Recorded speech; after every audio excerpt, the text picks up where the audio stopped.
Magandang gabi sa inyong lahat. Papakita ko lang ang kaha-harvest ko lang na papaya ko. Kita niyo. Pag may tinatanim, may aanihin. Yan, ang laki-laki oh. Ang tagal-tagal na nito. Akala ko nga hindi na magkaroon ng bunga kasi matagal na to eh. Matagal ko nang tanim tong papaya na to pero tuloy-tuloy yung pag-produce niya ng fruits. Talagang napaka-healthy ng papaya ko. Napakalaki oh. Yan oh, delivery na ako. Ang mahal pa naman ang papaya dito, ang kilo. Ano, papakita ko sa inyo yung papaya ko gabi na. Gabi na ako nag-harvest ng papaya. Hindi yata makita yung ano ko eh. Sandali. Yung papaya ko nasa itaas. Yan oh, ang haba-haba oh, ang prutas oh. Yun. Diyos ko po, hindi makita. Ang dilim. Yan, ang haba ng ano niya oh. May ano kasi ako, pang sungkit. Sinusungkit ko kasi. 'Di ba? Yan lang 'yon. Dito pa ako sa garahe. Mas ano lang 'yan, mahaba yung puno niya kasi.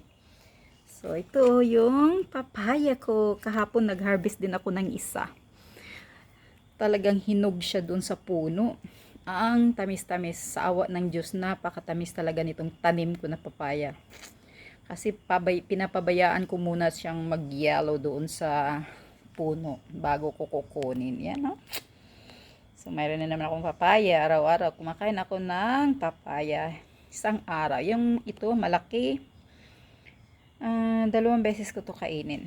Yung maliit, ay sus, 1 time ko lang kakainin yan. Pagdating sa prutas, ano ba to? Nag-blurred ka na naman. Pagdating sa prutas, buyag, ang lakas kong kumain po. Alright, bye-bye. Nag-dinner na ba kayo? Ano na bang oras ngayon dyan sa Pilipinas? Day 2, mag-alas 11 ng gabi. Ewan ko ngayon sa Pilipinas, siguro mag-alas hating gabi na dyan. Naglilinis kasi ako sa garahe ko. Yan, kasi ang dami kong pusa. Ayan ang mga pusa ko. Yan ang mga mingming ko. Si ang mga pusa ko. Oh, nakatingin ang mga pusa ko.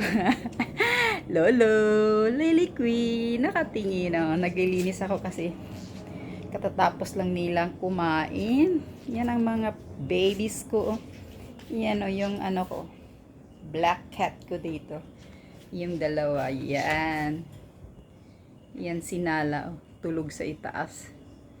Yan yung mga babies ko.